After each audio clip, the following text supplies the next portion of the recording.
Good afternoon, everybody. It's Jeff and Eric here again for the 40th, I don't know what number it is, episode of our Facebook Live series. Last week we were talking about a few things, and basically they were new developments or new dates about when mortgage companies could foreclose or when there could be a sheriff's sale in New Jersey, when utility shutoffs would that moratorium would stop, and so forth. And there were a couple of things that we didn't quite get to, and we're going to go over those, I think, first thing. But today's topic, once we get through those couple of things, is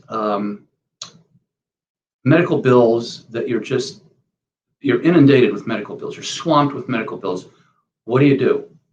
And this is not an uncommon thing. You see a lot of people who are struggling to pay catastrophic medical bills.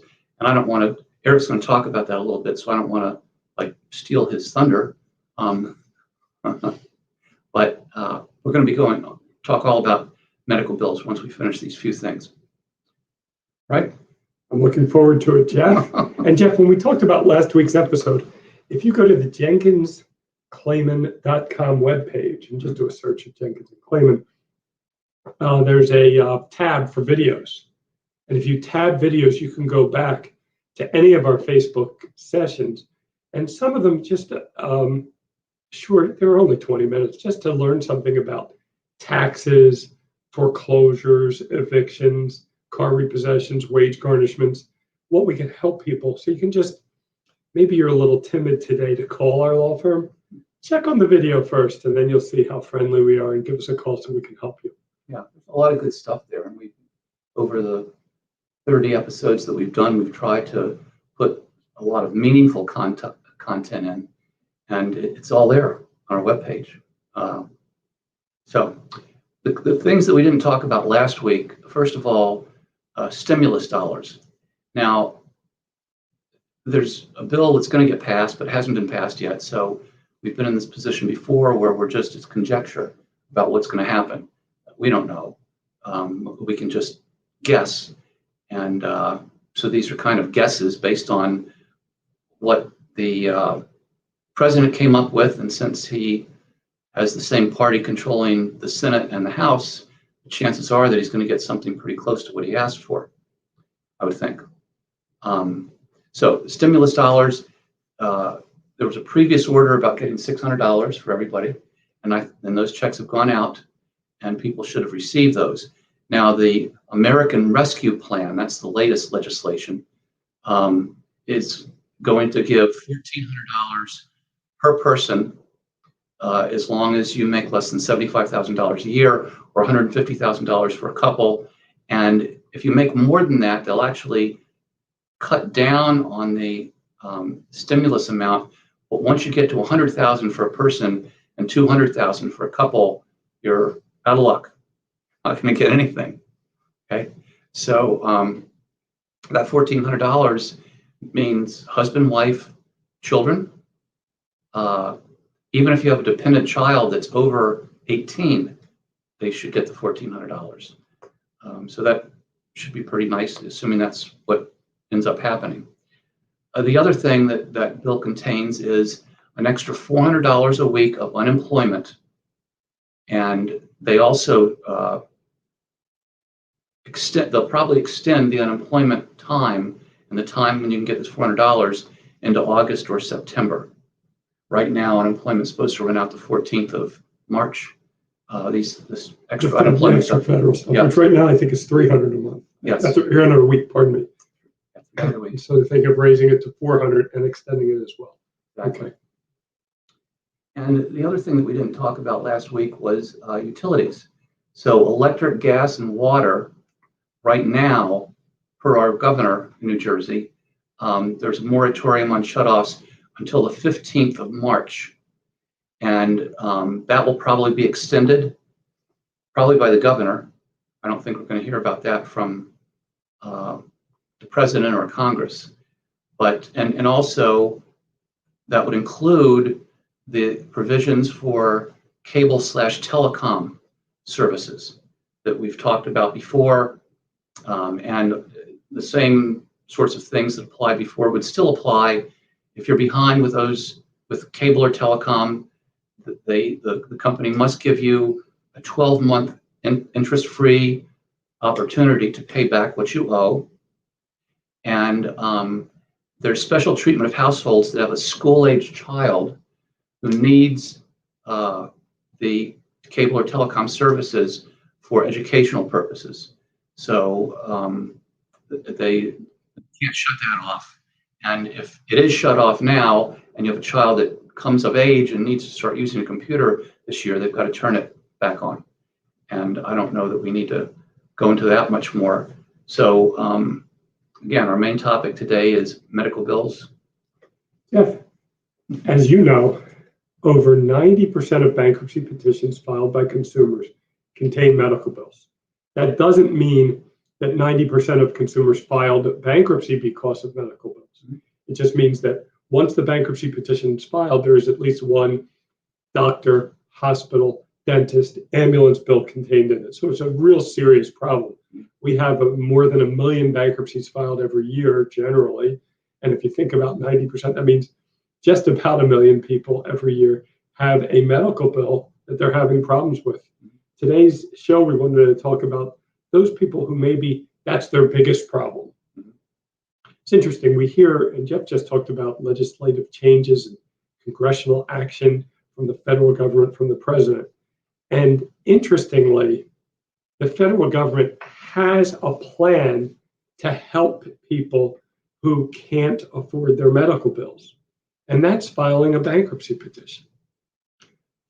A medical bill is treated just like a credit card bill in a bankruptcy case, and that for the most part, in almost every Chapter 7 case, you can discharge, that's a legal word, or have forgiven all of your medical bills without any payments.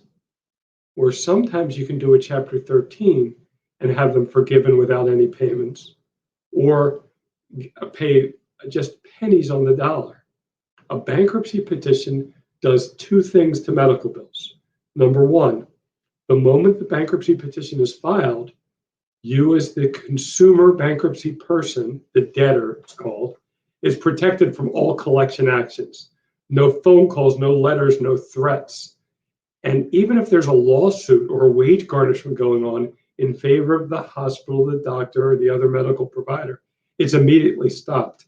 And Jeff, so many of our clients are so relieved when they call us. They come in crying, they walk out smiling, knowing that we can stop all collection actions. But that's just the first part.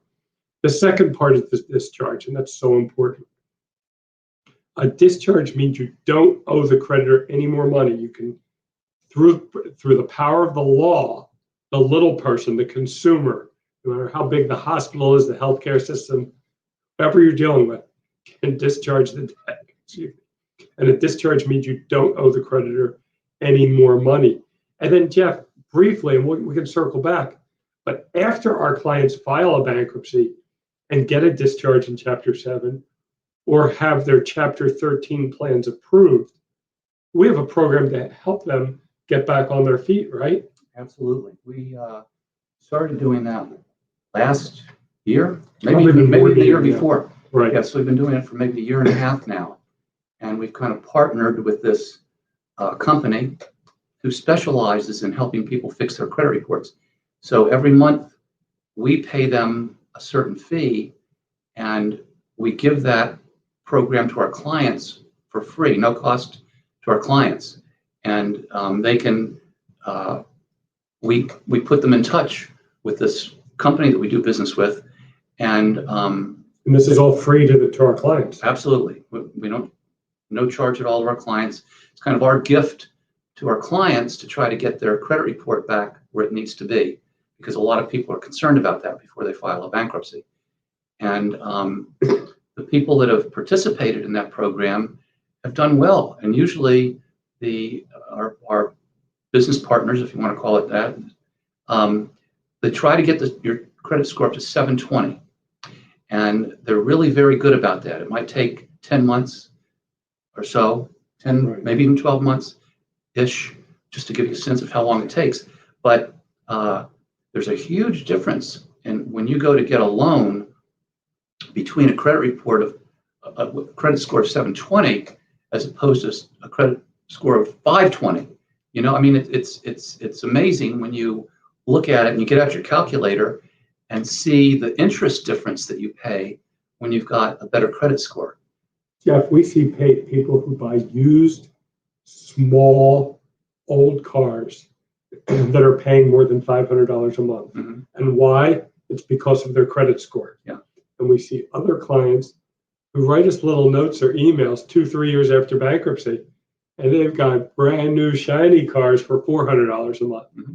And it's getting your discharge so you don't owe the people any more money, and getting your credit score back up to where it belongs. Absolutely. In fact, we had that one couple who we did a bankruptcy for, and they were very successful. It was a while ago. Do you remember? Yes, I know exactly who you're talking about. But we're not going to mention people's names. No. About 20 years ago or so. And they were so happy. The bankruptcy just worked great for them. They did Chapter 13. And the guy came over to just say he was happy, the thing was over with. They're moving to a different state. And he just purchased a Mercedes. And he wanted to show us how the top would go down and go back up. And it wasn't a rag top, you know, it was like a solid convertible sort of thing. So he was all excited about that. So there are good stories like that. Right, especially if it's done yet. That's a good story.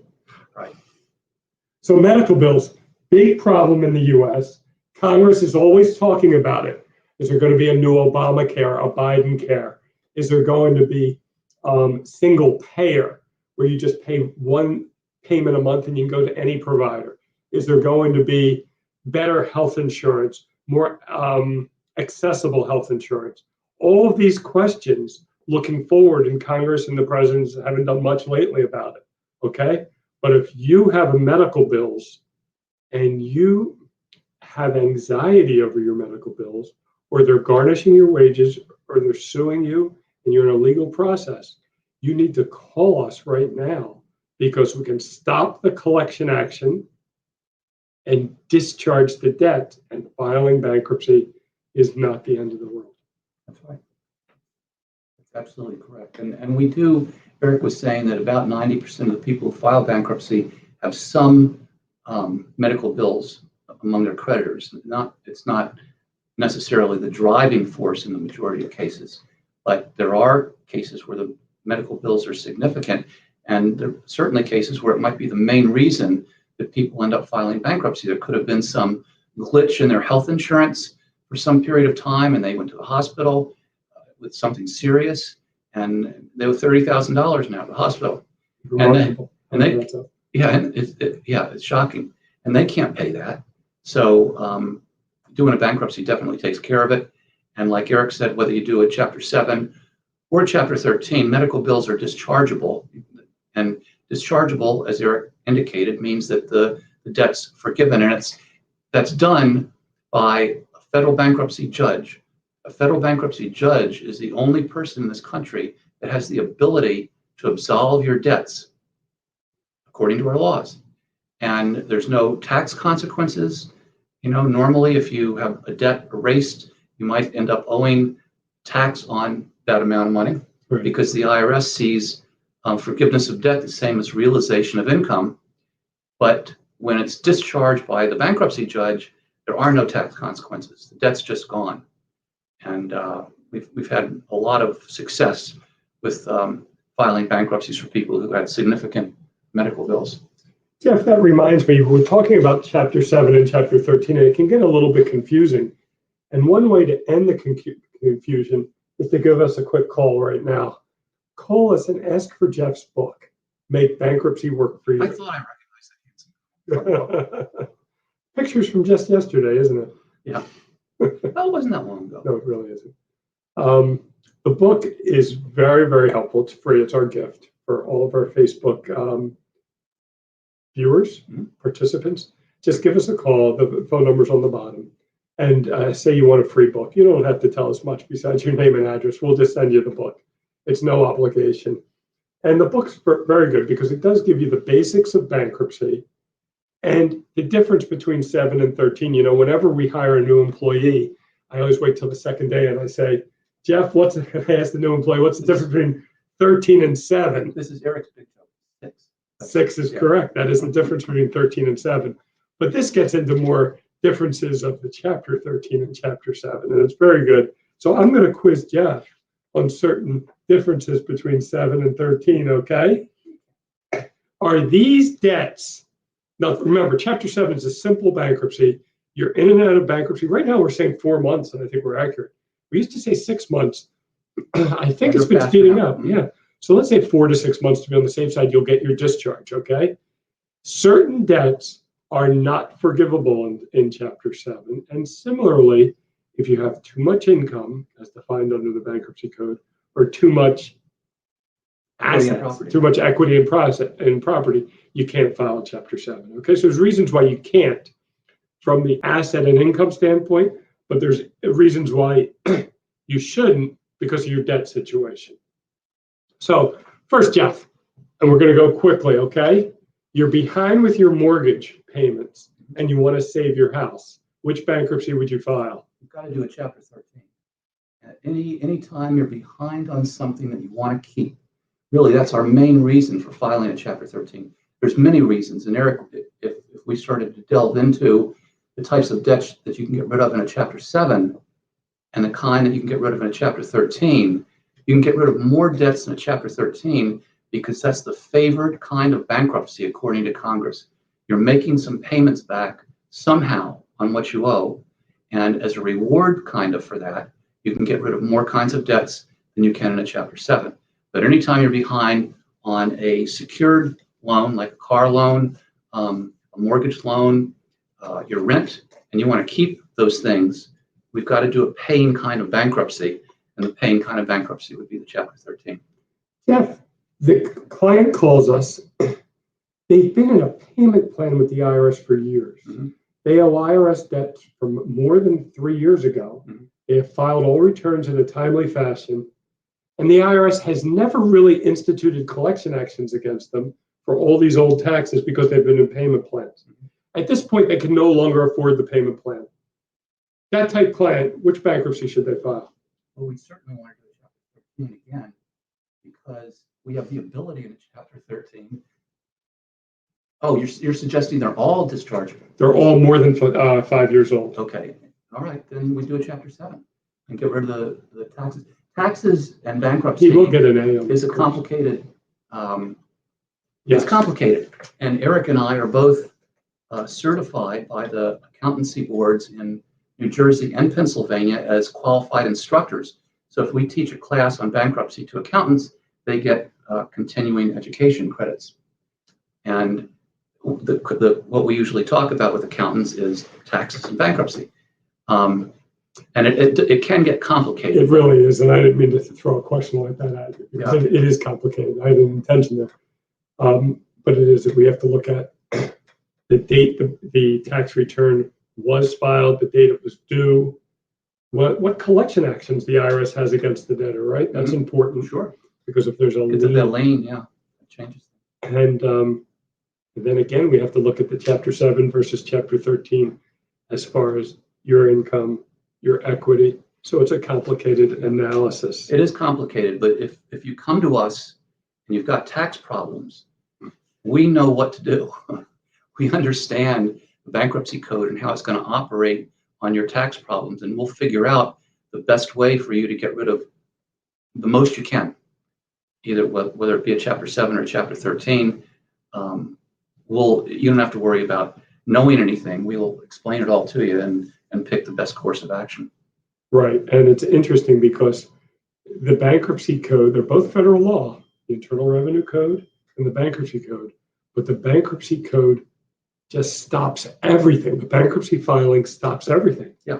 And if you're in negotiations with the IRS, they'll stop talking to you. Yeah, shockingly, in a bankruptcy, the IRS is just like another creditor, pretty much.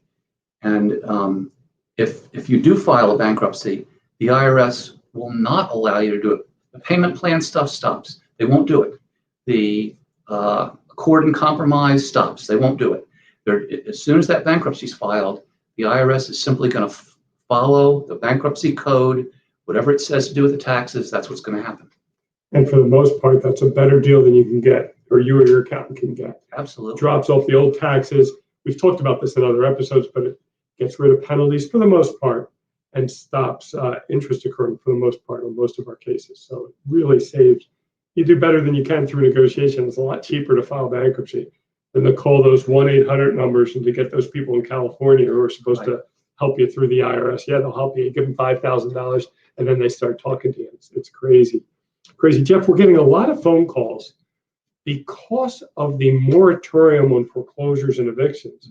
We're still getting homeowners in trouble because they're behind in real estate taxes. If a client calls us behind in real estate taxes in their home, let's say, generally, what type of bankruptcy can help them? Well, we want to do Chapter 13 if they want to keep the house because we have to pay back the taxes.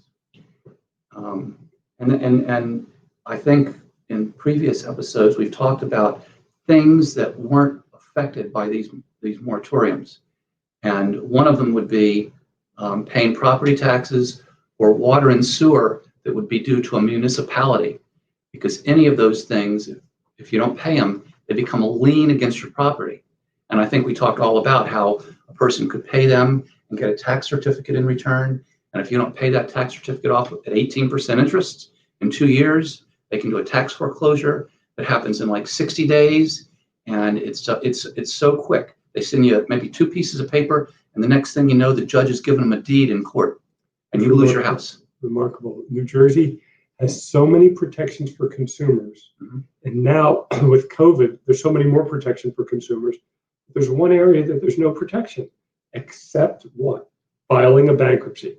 If you are behind with real estate taxes, I don't know another way to do it other than sell your house, and you have to sell it real quickly.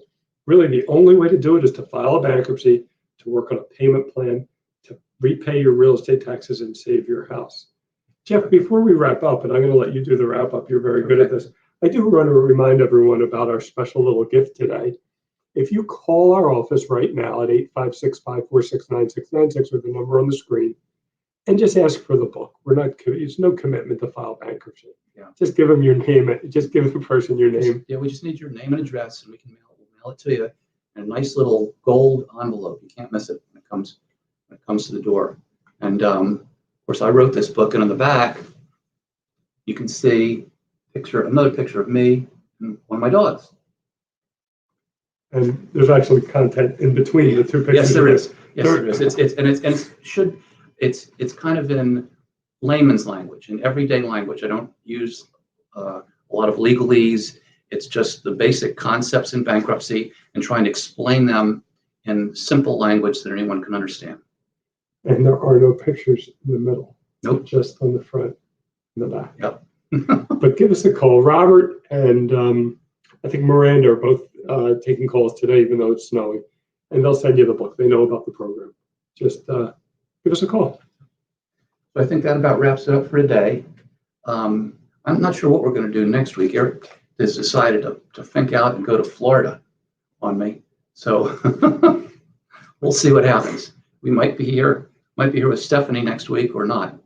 But anyway, until we see you next time, stay safe and God bless.